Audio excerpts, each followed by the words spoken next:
A paz, meus irmãos, Deus abençoe a todos em nome de Jesus. Estamos começando mais um programa Alicerçados no Amor de Deus. Hoje é segunda-feira, dia 14 de julho. Amém? Como que vocês estão? Tudo bem? Espero que Deus abençoe a semana de vocês aí poderosamente, que vocês possam contar testemunhos, se alegrar na presença do Senhor. Amém? Vamos fazer nossa oração? Meu Pai querido, mais uma vez nós entramos na sua presença, Pai. Queremos, Senhor amado, te agradecer por tudo que o Senhor tem feito por nós, Pai.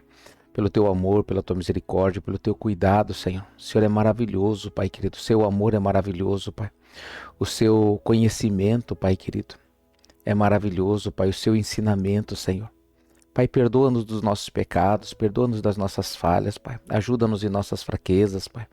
Nós queremos aprender, Senhor amado, a nos entregar completamente ao seu querer, à sua vontade, Pai. Ajuda-nos, Pai, em nossas limitações, Pai. Ajuda-nos a investir, Senhor, o nosso tempo, Pai, na sua presença, na leitura da sua palavra, Pai. Em oração, meditação, jejuns, Pai. Ajuda-nos a buscar as coisas do alto, as coisas espirituais, como prioridade na nossa vida, Pai. Certa vez o Senhor disse: buscai, pois, em primeiro lugar o reino de Deus e a sua justiça, e todas as demais coisas vos serão acrescentadas. Eu confesso a Ti, Pai, que é difícil, Senhor, a nós entendermos e vivermos isso, Pai, porque existem muitas coisas, Pai, que tentam tirar, Senhor amado, nos ocupar neste mundo, Pai, contas, Pai, necessidades, Pai. Oh, meu Pai querido, por isso, Pai, ensina-nos, Senhor, a viver pela fé, a caminhar contigo, a confiar, Senhor, completamente, Pai, no teu querer, na tua vontade, nas tuas promessas, Pai. O Senhor é maravilhoso, Pai, é o nosso Deus, a nossa salvação, Pai, e nós não queremos ser religiosos, Pai.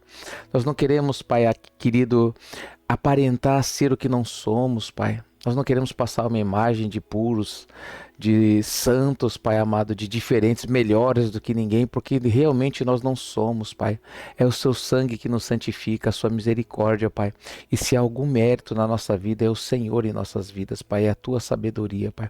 Porque até mesmo o ar que respiramos é o Senhor quem nos dá, Pai. Ajuda-nos, Pai querido, em nossas fraquezas, Pai. Torna-nos melhores, que o nosso caráter seja um caráter cristão, Senhor amado. Nós queremos ser como Davi, segundo o coração de Deus. Queremos ser como Abraão, que também foi chamado amigo de Deus, Pai. E tantos outros, Pai amado, que caminharam contigo, Senhor amado, no temor e tremor da sua palavra, Pai. Ajuda-nos, Pai, a fazer a escolha certa, Senhor querido. Ajuda-nos, Pai, porque de nós mesmos, Pai amado, nós cometemos erros atrás de erros, Pai. Ajuda-nos, Pai. Perdoa-nos, Pai. Ensina-nos, Pai querido, a não cometermos os mesmos erros, Pai. Ensina-nos, Pai querido, dá-nos forças. Eu peço que o Senhor venha derramar do Teu Espírito Santo sobre a vida dos Teus filhos, Pai. Venha derramar, Senhor, dá dons aos Teus filhos, Pai. Oh, meu Pai, venha dar visão, meu Pai querido, discernimento de situações, discernimento de espíritos, meu Pai. Abençoa, meu Pai, o Teu povo, Pai. Dá sabedoria, Pai. Dons de curar, Senhor. Meu Pai, que Teus filhos possam, meu Pai, profetizar, meu Pai querido, falar em outras línguas e também interpretar, meu Pai. Em nome de Jesus, Pai, dá sabedoria, fé, mas principalmente, Senhor querido, o que o Senhor confiou a esse ministério, Pai. O amor, Pai, o dom supremo, Senhor. Que teus filhos venham crescer no amor. O amor, Pai querido, é nós diminuirmos, Pai, para que o Senhor cresça, Pai. Para que os outros cresçam, Senhor. É nós nos preocuparmos primeiramente com o desejo e a vontade dos outros antes da nossa, Pai. Ensina-nos a amar, Pai, como o Senhor nos ama, Pai. Porque o Senhor, mesmo sendo Deus, se esvaziou a si mesmo, Pai querido, para nos aproximar de Ti, Senhor. O apóstolo Paulo disse que o Senhor, mesmo sendo rico, Jesus sendo rico, se fez pobre para que na sua pobreza nós fôssemos ricos. Meu Pai querido, ensina-nos a ser cada vez mais semelhantes a Ti, Senhor. Caminhar segundo os Seus ensinamentos, segundo os Seus passos, Pai. Eu peço isso pela minha vida e pela vida de cada um desses Teus filhinhos, meus irmãos que oram comigo nesse momento, Pai. Revela Jesus Cristo em cada coração, Pai. Dê a cada um amor, humildade, temor, tremor, Pai. Abençoa-os, Pai querido. Meu Pai querido, protege a família do Teu povo que tanto tem sido atacado pelo maligno, Pai. Guarda, Senhor, o casamento, Senhor, o leito, meu Pai. Santifica, meu Pai, o leito, o matrimônio, Pai. Abençoa, Senhor amado, a comunhão entre os pais e os filhos, Pai. A autoridade, Pai, do Senhor nesse lar, Pai. Abençoa, meu Pai, a saúde do seu povo, Pai. Abençoa, meu Pai querido, em nome de Jesus, o trabalho, Pai, desses Teus filhos, Pai. Meu Pai querido, faz maravilhas, milagres. Livra-os, Pai querido, das dívidas, das contas, Pai querido. Livra-os, Pai amado, de todo mal, de toda acusação, Papai. Eu te peço em nome de Jesus Cristo, Senhor, levanta-te, Senhor, para intervir a favor da vida do teu povo, da tua igreja. Abençoa o nosso ministério Alicerce, Pai. Abençoa a tua igreja, Senhor, que o Senhor escolheu o nome, Pai. E eu creio que o Senhor está no controle de tudo, Pai, porque tenho no meu coração a certeza, a fé, e é só isso que eu preciso, a fé, Pai, de que temos feito tudo conforme a sua direção, Pai. Por isso abençoa, meu Pai, cada pastor desse ministério, abençoa suas famílias, Pai, abençoa os obreiros desse ministério, abençoa os membros, Pai, abençoa os simpatizantes, Pai, todos que fazem parte diretamente ou indiretamente, esse que está me ouvindo agora, Pai, de alguma maneira faz parte desse ministério porque está ouvindo essa mensagem, essa oração. Abençoa, meu Pai querido, em nome de Jesus, estende a sua mão poderosa, Pai, suas mãos de amor, Pai querido, sobre a vida do teu filho e da tua filha, Pai, a ponto de que essas pessoas, Pai, sejam por ti abençoadas. Existe uma diferença entre nós recebermos bênçãos, Pai, e sermos abençoados. Por isso eu profetizo que os seus filhos sejam abençoados em nome de Jesus Cristo. Você que crê e recebe, diga amém. Diga obrigado, Jesus. Glória a Deus. Amém, meus amados. Glória a Deus. Deus abençoe a vida de cada um de vocês em nome de Jesus. Glória a Deus. Pegue ali o copo com água também. Vamos abençoar, vamos consagrar o nosso Deus, apresentar o nosso Deus, né? E vocês que estão fazendo um tratamento, então, né, vai usar a sua fé e Deus vai te honrar, vai te abençoar em nome de Jesus Cristo. Amém? Pegue ali o copo com água. Vamos apresentar o nosso Deus. Pai querido, abençoa, meu Pai, os teus filhos. Abençoa essa água que eles apresentam a ti, Senhor. Faz dessa água o remédio que eles precisam para a cura do corpo físico e espiritual. Não há ninguém que pode fazer milagres, somente o Senhor Jesus. Por isso, em nome de Jesus Cristo, eu te peço, Pai querido, e eu te agradeço. Amém. Glória a Deus. Podem beber, queridos, em nome de Jesus.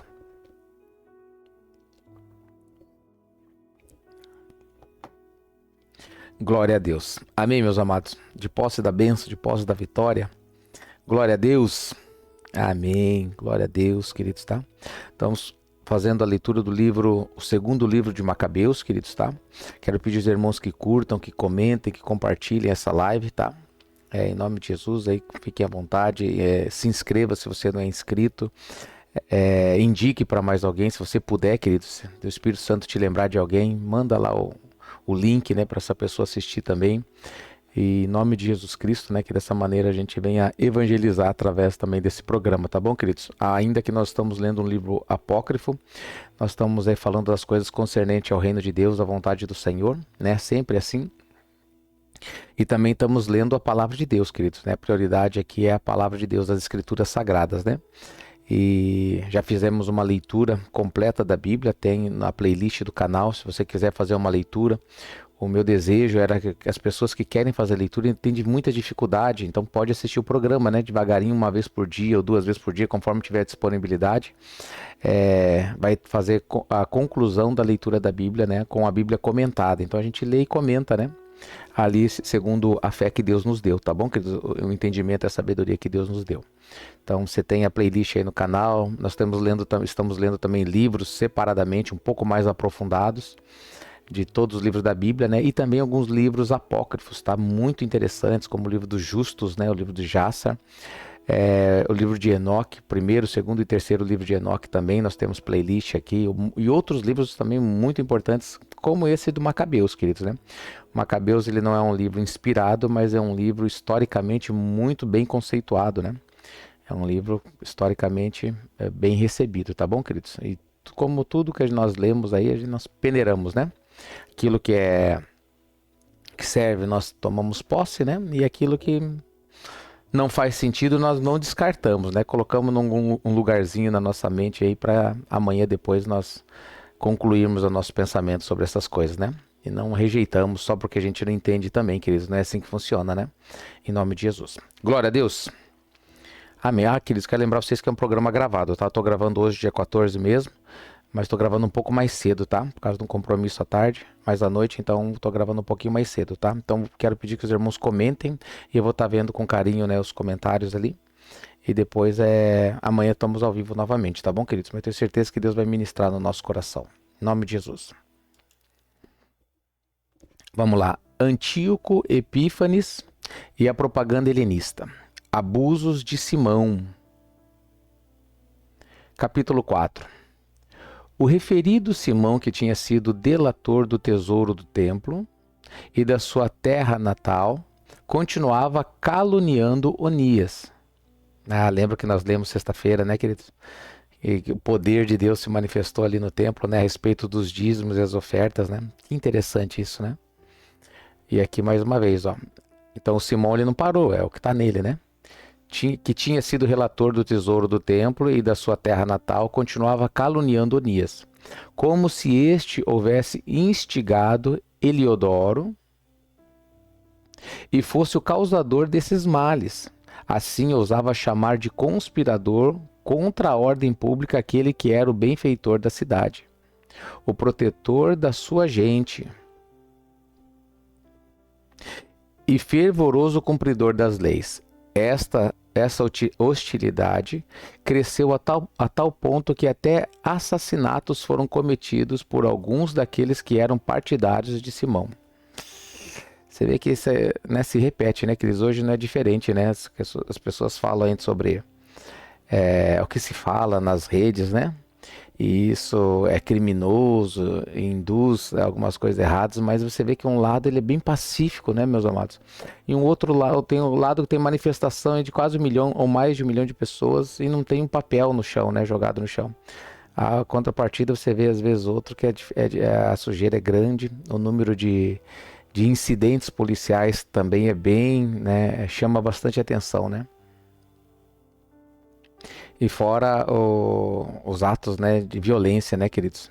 Interessante, né, porque é o que está dizendo aqui, né, a intenção aqui não é falar nada de política, tá, queridos? Mas você vê que é o assunto aqui, né? Vou ler o 3 novamente. Esta hostilidade cresceu a tal ponto que até assassinatos foram cometidos por algum daqueles que eram partidários de Simão.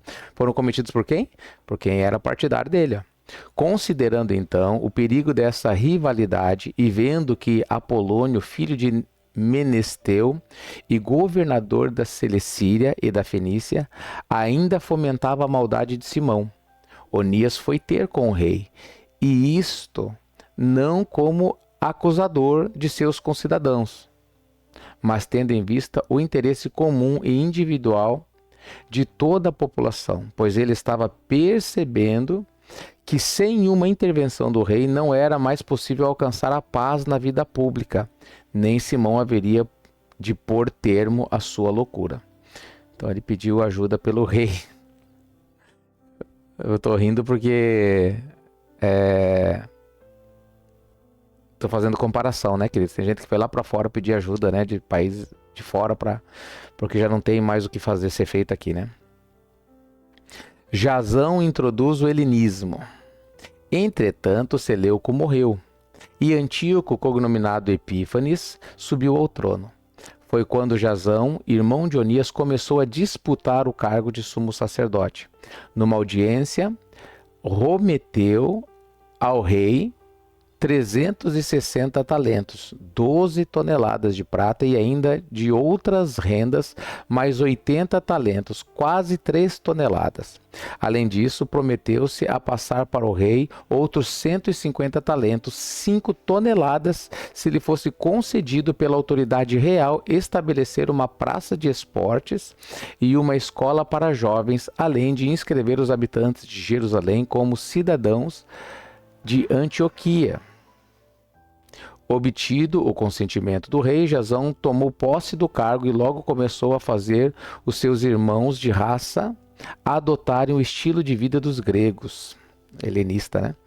Interessante, né? Esse tão Jasão aí, agora sumo sacerdote, comprou o cargo dele, né? Oferecendo riquezas, né? O diabo ele age muito assim, queridos.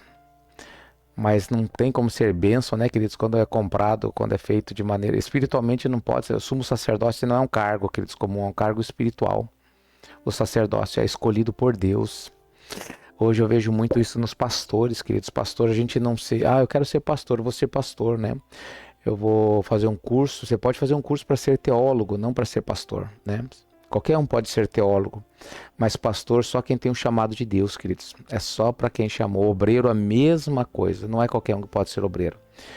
Qualquer um pode ser colaborador, ajudar, isso não tem problema, mas o chamado de obreiro, queridos, é concedido por Deus. Amém, meus amados. Toma posse disso. Você tem um chamado, queridos, né? Não resista a ele, né? Mas coloque isso diante de Deus. Às vezes não tem como começar, não tem aonde. Não faça também, não adiante nada, né? Mas, Senhor, eis aqui a minha vida, né? Sempre, todos, né? Independente de qual seja o nosso chamado, nós devemos falar para o Senhor: eis-me aqui, Senhor, né? Eis aqui a minha vida, faça da minha vida a sua vontade. Por quê?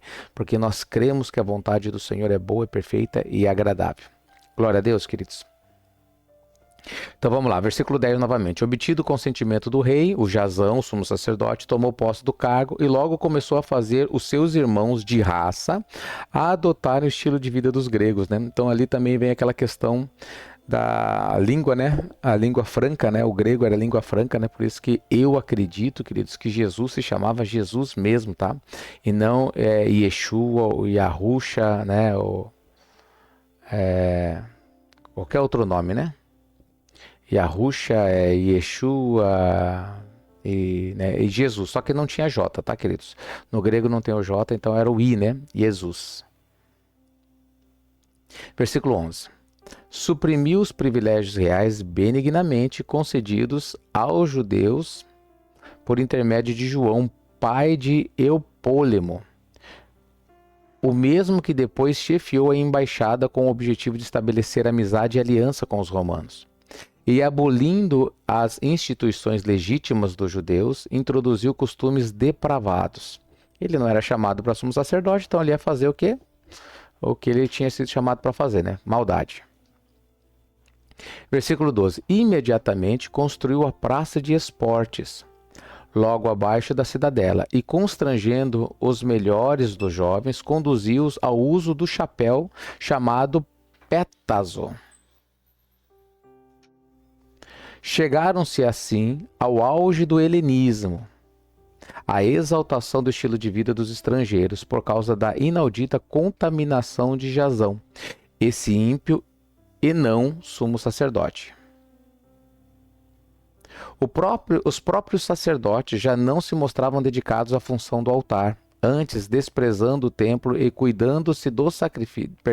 descuidando-se dos sacrifícios, corriam a tomar parte na iníqua distribuição de óleo no estágio, após o sinal do gongo.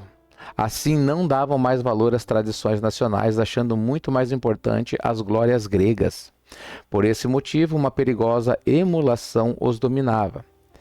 Aqueles cujos costumes eles promoviam e a quem queriam ser semelhantes em tudo, acabaram por se tornar seus inimigos e carrascos. Imitaram eles, ficaram sujeitos a eles, né? De fato, não é pouca coisa agir impiamente contra as leis divinas. Mas isso o demonstrará o episódio seguinte. Celebravam-se em Tiro as competições esportivas que se fazem de 5 em 5 anos, estando presente no rei. Você vê que essa questão da Olimpíadas, que essa competição, nação, queridos, né? Ela tem uma fonte isso, né, queridos? Pastor, você acha que é errado? Não acho que é errado praticar esporte, queridos. O errado é sempre o simbolismo que o Satanás ele coloca em tudo, queridos, né? Então esse simbolismo ele tem que ser combatido, né? Quando é arte marcial mesmo, que você vai fazer qualquer tipo de arte marcial, você tem que reverenciar um morto, né? Ah, o fulano, o pai dessa arte marcial, é esse aqui que é o fundador dessa nossa escola, é isso, aquilo. E realmente, né? Geralmente eles têm que ser reverenciados, queridos, né? É complicado daí, né, meus amados? E tantas outras coisas, né? Nos esportes também, né? Competição, nação, elas têm um propósito, né? Versículo 19. O abominável Jazão enviou alguns espectadores antioquenos de Jerusalém, com a quantia de 300 dracmas de prata para o sacrifício em honra de Hércules. Está aí, ó. Aí o sacrifício pagão. Os próprios portadores, porém, pediram que não se usasse esse dinheiro para o sacrifício, por não ser conveniente, mas se empregasse de outra despesa. Dessa forma, segundo quem o enviara, o dinheiro foi empregado no sacrifício para Hércules. No entanto, segundo os portadores, destinou-se à construção de navios a remo. Quando Apolônio, filho de Menesteu, foi enviado ao Egito por ocasião da subida ao trono do rei Filométor, Antíoco soube que tinha sido excluído dos projetos políticos desse rei. Garantido então a própria segurança, passou por Jope e dirigiu-se a Jerusalém, recebido magnificamente por Jasão e por toda a cidade. Fez a sua entrada à luz de tochas e ao som de aclamações. Depois voltou para a Fenícia com seu exército. Menelau torna-se sumo sacerdote. Depois de 3 anos, Jasão enviou Menelau, irmão do já mencionado Simão, com a incumbência de levar as quantias ao rei e apresentar-lhe relatórios sobre assuntos urgentes. Menelau, porém, tendo agradado ao rei, apresentando-se com aparência de grandeza, conseguiu para si o sumo sacerdócio, oferecendo 300 talentos de prata a mais do que Jasão. A seguir, tendo recebido do rei a nomeação, voltou sem trazer coisa alguma digna do sacerdócio. Ao contrário, tinha em si as manhas de um tirano cruel e o furor de um animal selvagem. Quanto a Jasão, que havia suplantado seu próprio irmão, sendo agora suplantado por outrem, recebeu, o que plantou, foi expulso para a região dos Amonitas, onde se refugiou. O próprio Menelau, por outro lado, assumira o pontificado. Por outro lado, não tomara providências quanto ao dinheiro prometido ao rei, enganou o rei. E isso apesar da cobrança que lhe fazia Sóstrato, comandante da cidadela, ao qual cabia a cobrança dos tributos. Então remandava esse Sóstrato cobrar, esse sumo sacerdote, então, E ele não fazia muito caso disso, não. Por esse motivo, ambos foram convocados pelo rei. Menelau então deixou Lisímaco, seu irmão, como sucessor no sumo sacerdócio, enquanto Sóstrato deixava em seu lugar Crates, comandante dos mercenários de Chipre. Assassinato de Onias. Versículo 30. Estando assim as coisas, aconteceu que os habitantes de Tarso e de Malo se revoltaram, porque suas cidades tinham sido entregues como dote a Antioquia, concubina do rei. A Antioquide, perdão, Na Antioquia, o nome de Antioquide, concubina do rei. Partindo às pressas para acalmá-los, o rei deixou em seu lugar exclusivamente Andrônico, um dos seus altos dignatários. Menelau, então convencido de que esta era a sua oportunidade, roubou alguns objetos de ouro do templo e os deu de presente ao citado Andrônico, além de vender outros em Tiro e pelas cidades vizinhas. Tendo tomado conhecimento seguro deste fato, Onias o censurava, estando já refugiado no recinto inviolável de Dafne, perto de Antioquia. Por isso é que Menelau, dirigindo-se secretamente a Andrônico, insistia com ele para que eliminasse Onias. De fato, Andrônico foi visitar Onias e, dando a sua palavra, com astúcia conseguiu que Onias lhe desse a mão, estendendo-a ele também com juramento. A seguir, embora despertasse suspeita, convenceu a sair de seu asilo e imediatamente mandou matá-lo, sem qualquer consideração pela justiça. Não é novidade, que sempre acontece. Por esse motivo, não só os judeus, mas também muitos dentre as outras nações ficaram indignados e se revoltaram com a notícia da morte injusta desse homem.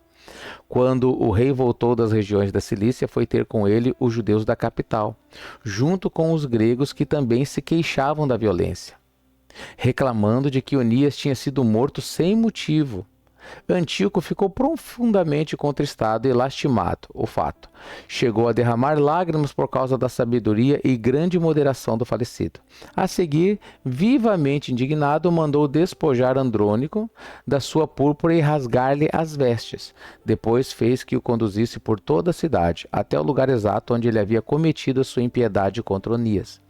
E ali despachou do mundo esse assassino sacrílego, retribuindo-lhe o Senhor com o castigo merecido. A morte de Lisímaco. 39. Nesse meio tempo, muitos furtos sacrilégios, Os sacrílegos, tá? Com o acento no i.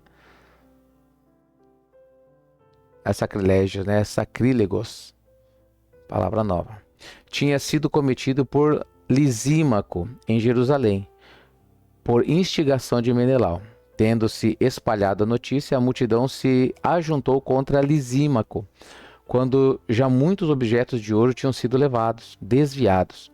Como o povo se revoltasse, cheio de ira, Lisímaco armou cerca de 3.000 homens e começou uma iníqua repressão. Comandava essas tropas um certo Aurano, homem avançado em idade e não menos em loucura. Tomando conhecimento das intenções de Lisímaco, alguns do povo começaram a pegar em pedras, outros em porretes. Outros ainda lançaram mão das cinzas do altar ali perto, atirando-os confusamente contra os homens que protegiam Lisímaco. Assim que os feriram, a muitos mataram alguns e obrigaram todos a fugir. Quanto ao próprio ladrão sacrílego, conseguiram matá-lo perto da câmara do tesouro. Menelau é absolvido. 43. Sobre esses fatos foi instaurado um processo contra Menelau. Por ocasião da vinda do rei a Tiro, 3 emissários do conselho dos anciãos pleitearam junto a ele a própria causa. Vendo-se já perdido, Menelau prometeu somas avultadas a Ptolomeu, filho de Dorimeno, para que persuadisse o rei em seu favor. Foi quando Ptolomeu, levado ao rei para uma galeria externa, a pretexto de fazê-lo tomar um pouco de ar, conseguiu que ele mudasse de parecer. E assim o rei absolveu das acusações a Menelau, que era o causador de toda essa barbárie, e condenou à morte aqueles infelizes. Eram pessoas que, se tivessem pleitado a sua causa diante dos bárbaros citas, teriam sido reconhecidos como inocentes.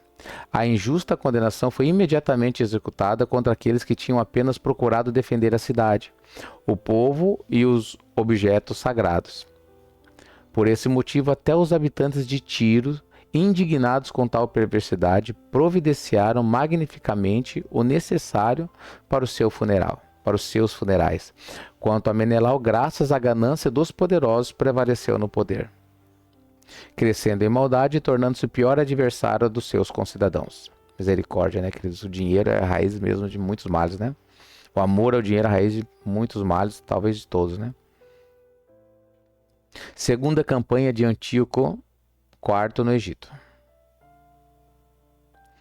Por esse tempo, Antíoco estava preparando a sua segunda expedição contra o Egito.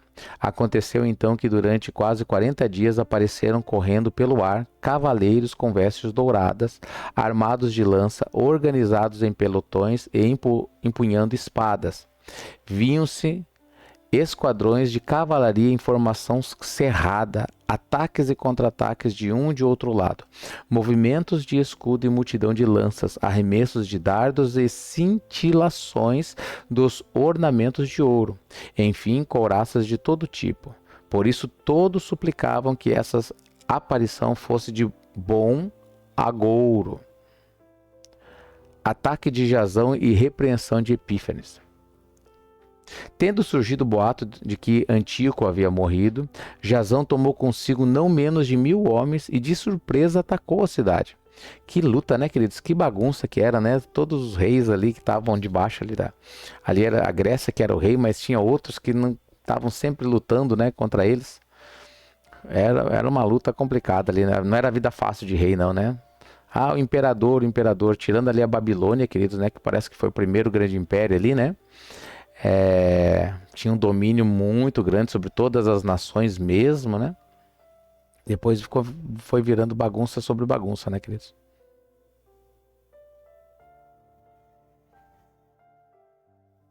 Vamos lá então, onde é que eu parei? Posto em fuga, os que defendiam os muros, já consumando-se a tomada da cidade, Menelau refugiou-se na cidadela. Quanto a Jasão, foi impiedosamente a matança que promoveu dos próprios conterrâneos, sem compreender que era a pior das desgraças essa vitória sobre os próprios co-irmãos. Pelo contrário, ele parecia estar triunfando de inimigos e não de compatriotas. Acabou, porém, não conseguindo firmar-se no poder.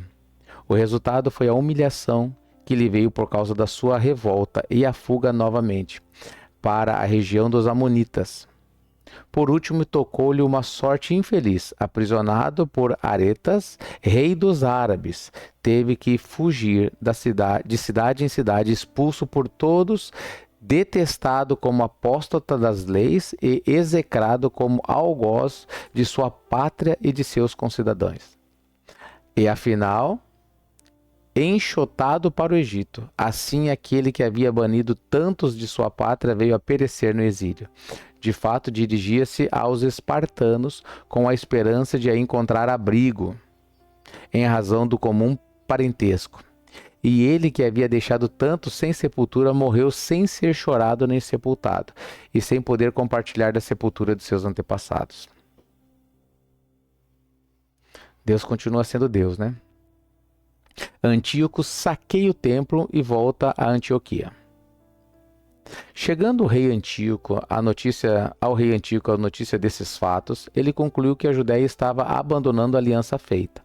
Por isso, voltando furioso do Egito, apoderou-se da cidade, à força das armas, e ordenou aos soldados que matassem sem piedade os que lhe caíssem nas mãos e trucidassem os que procuravam escapar em suas casas.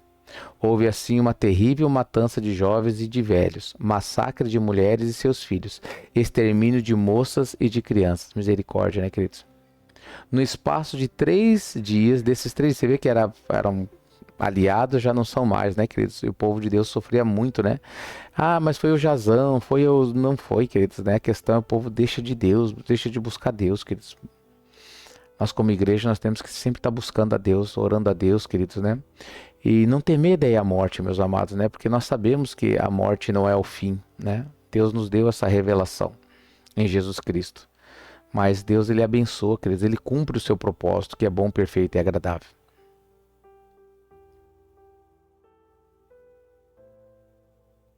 Versículo 14. No espaço desses 3 dias, 80.000 foram as vítimas, 40.000 sucumbindo aos golpes, e não menos que os trucidados, os que foram vendidos como escravos. Misericórdia.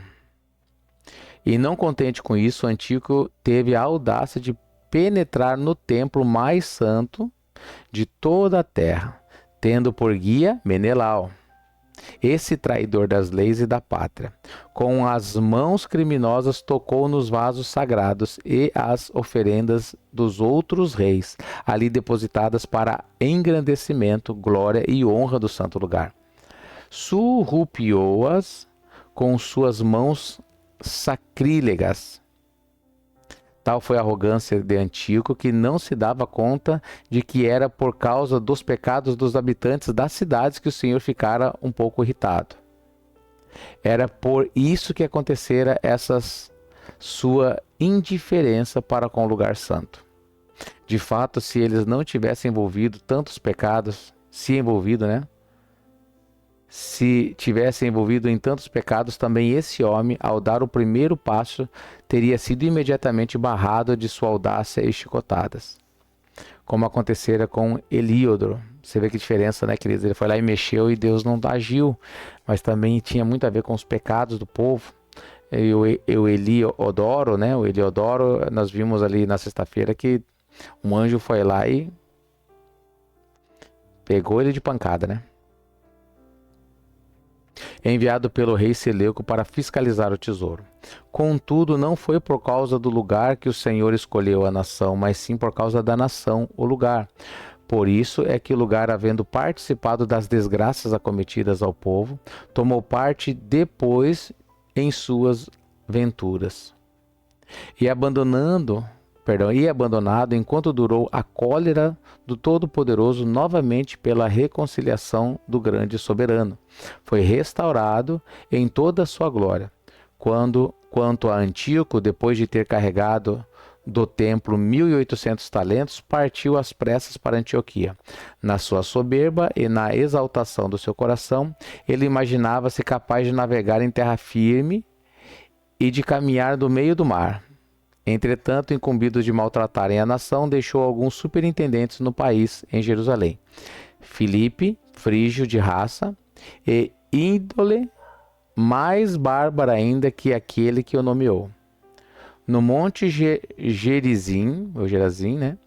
Andrônico, e além deles Menelau, que oprimia seus próprios concidadãos, ainda mais duramente que os outros. Quanto à maldição, né? Intervenção de Apolônio.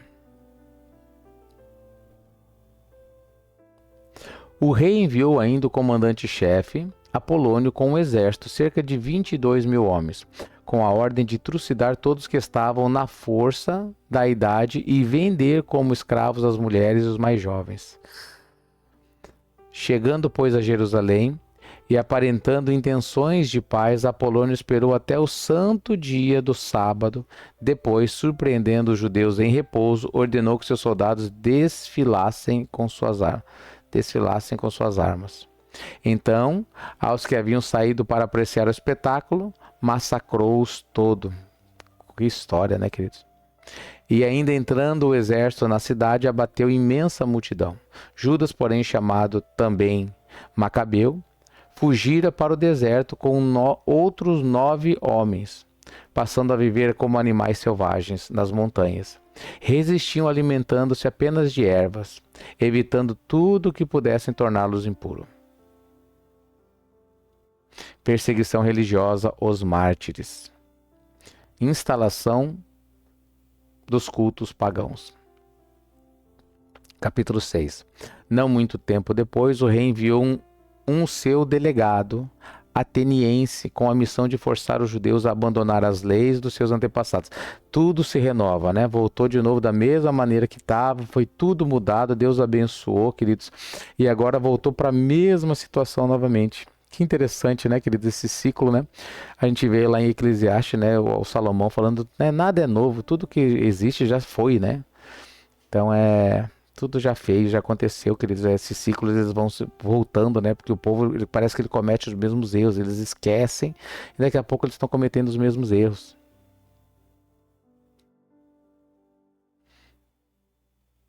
Versículo 1 novamente. Não muito tempo depois, o rei enviou um seu delegado, ateniense, de Atenas, com a missão de forçar os judeus a abandonar as leis de seus antepassados e a não se governar mais pelas leis de Deus. Mandou também profanar o templo de Jerusalém, dedicando-o a Júpiter Olímpico. E o do monte Garizim, né? Como o pediam os habitantes do lugar, dedicando-o a Júpiter Hospitaleiro.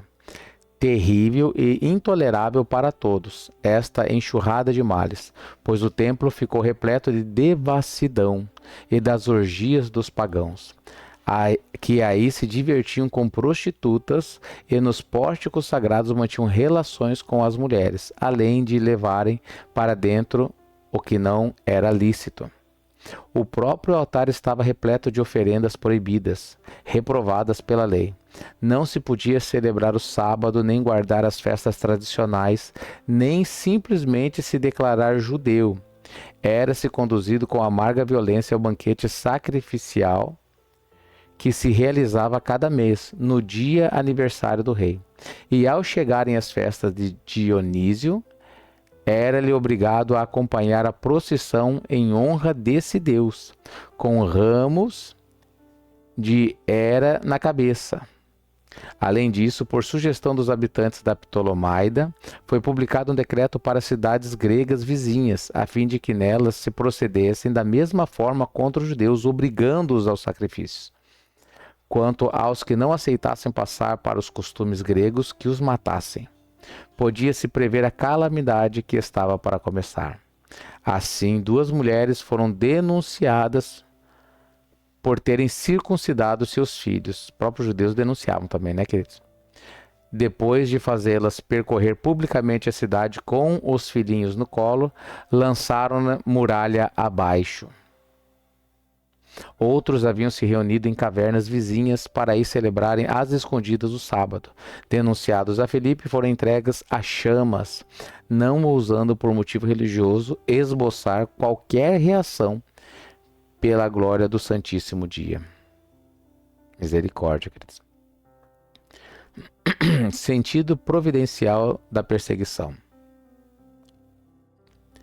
Agora, aos que lerem este livro, exorto que não se desconcertem com tais calamidades, mas pense que esses castigos aconteceram não para a ruína, mas para a correção da nossa gente. Interessante o que o autor está falando, né? De fato, não deixar impunes por longo tempo os que agem impiamente, mas logo atingi-los com castigos é sinal de grande benevolência. É realmente, queridos, né? Quando você faz coisa errada e ninguém te corrige, queridos, o que que acontece? Você vai continuar, você vai achar que não é errado. Então, a glória de Deus, queridos, é mostrar para as pessoas que elas estão erradas, para que essas pessoas mudem as suas atitudes, recebam a correção e sejam purificadas, queridos, né? Você vê as pessoas ímpias aí, que vê que Deus, ele nem, algumas pessoas Deus nem fala. Ela faz impiedades, comete impiedade sobre impiedade, passa ano, parece que vai tudo bem com essa vida, né? Você vê aquela parábola de Jesus falando lá do rico e de Lázaro, né? Então morreu um, depois morreu o outro, né? Um foi direto para o inferno e o outro foi para o seio de Abraão, para o céu, né? Aí um falou assim, ó, Deus falou para eles, ó, você recebeu, teve uma vida regalada, agora você está em tormento. Interessante que a balança ali, queridos, você foi muito abençoado e agora você está em tormento. E o outro foi muito sofrimento, recebeu muito sofrimento e agora está sendo consolado. Essa é a balança dessa parábola que Jesus contou, queridos. Amém? Então imagina a pessoa viveu a vida inteira de maneira regalada, queridos, né? Tudo dá certo, faz o que quer, não tem mais os filhos, queridos, né? Precisam ser corrigidos. Se Deus, que é nosso Pai, não nos corrigir, ele é um Pai omisso. E Deus não é omisso. Então ele vai corrigir os seus filhos. E está escrito ali, acho que é em Romanos, né? Não há filho que o pai não corrija, né?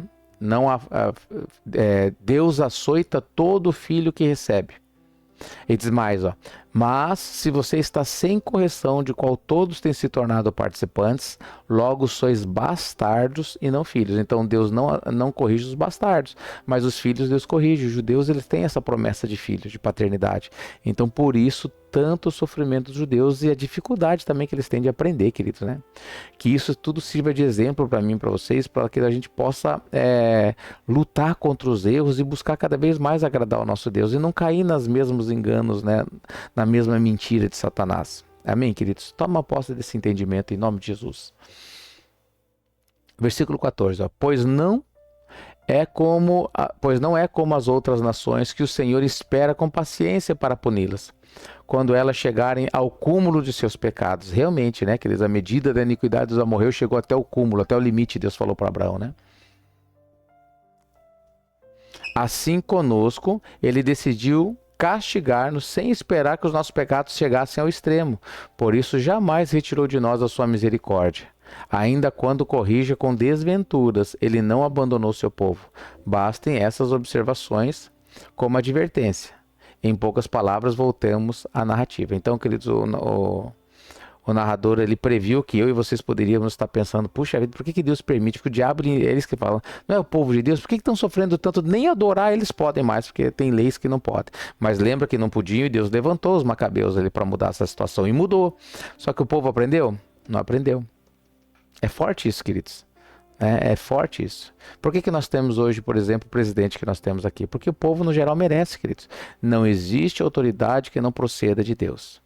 Nós tivemos um governo anterior ali, as coisas um pouco mais organizadas, e o povo fez por merecer, mudou, buscou a Deus, agradeceu a Deus, passou a ajudar os seus irmãos, Não, queridos, cada um vivia por si. A grande maioria, estou falando no geral, tá, queridos? É claro que existem exceções. Mas no geral, a população era assim, cada um por si.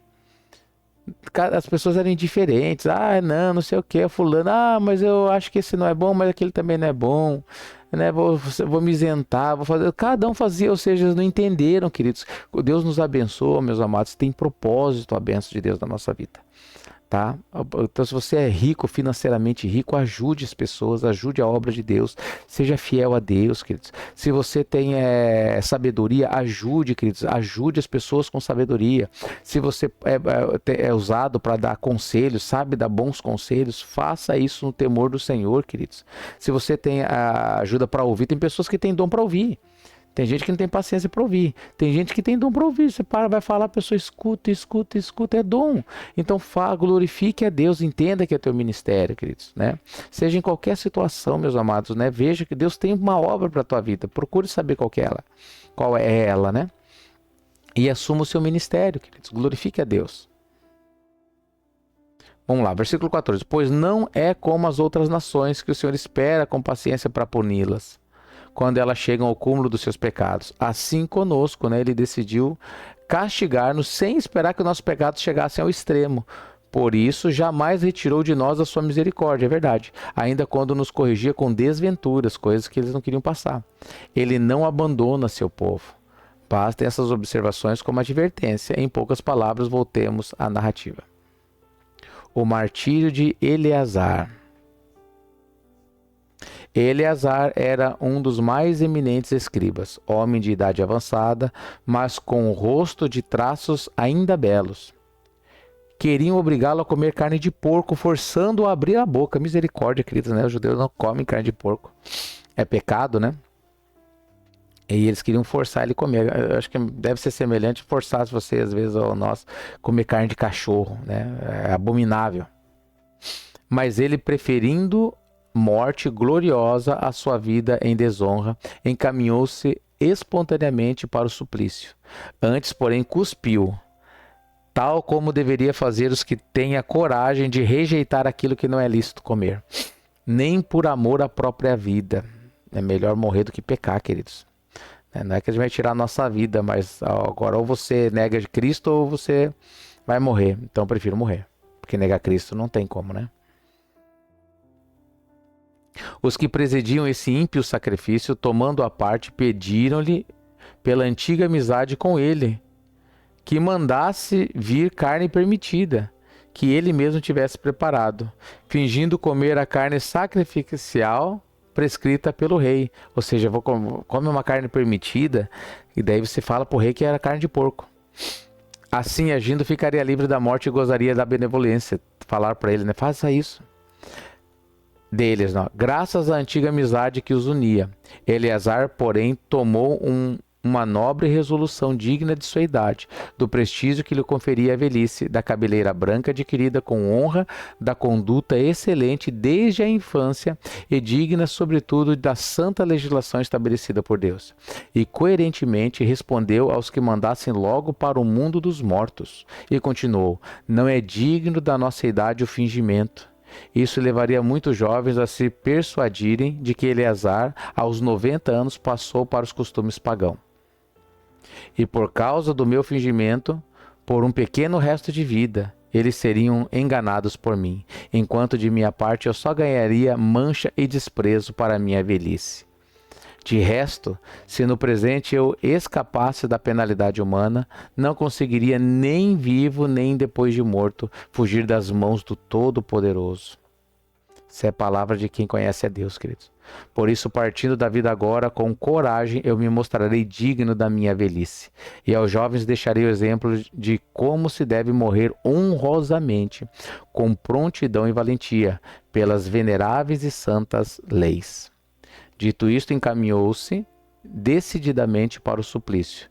Os que o conduziam mudaram em raiva a benevolência antes demonstrada, considerando que eram de um louco as suas palavras. Começando a morrer sob força de golpes, disse entre gemidos: o Senhor, que tem a santa ciência, sabe que eu, podendo escapar da morte, estou suportando cruéis dores em meu corpo ao ser flagelado. Mas sofro de boa vontade em minha alma por causa do seu temor. Foi assim que ele, partindo dessa vida, deixando sua morte como exemplo de coragem e memorial de virtude, não só para os jovens, mas para a grande maioria do seu povo. Uau, queridos. Uau mesmo, né? Glória a Deus, queridos, tá? Vamos deixar aqui o 7 para nós lermos amanhã. O que vocês acharam da leitura, queridos? Gostaram da leitura? Hoje nós lemos bastante, né? Corremos aí do 4 ao 7. E bastante leitura, e graças a Deus, né? Não resenhei, né? Não tenho intenção de resenhar. Então rendeu bastante a leitura hoje, graças a Deus. Então deixa seu comentário aí, queridos, tá? Deus abençoe vocês, meus amados. Vamos encerrando o programa então. Amém. Faz assim com as suas mãos. Que a graça, a paz, as misericórdias e consolações do Espírito Santo sejam e estejam na vida e através da vida de cada um de vocês, pelo poder do nome de Jesus Cristo. Você que crê e recebe, diga amém. Diga obrigado, Jesus. Glória a Deus. Queridos, Deus abençoe vocês. Fiquem com Deus e até amanhã com mais um programa Alicerçados no Amor de Deus.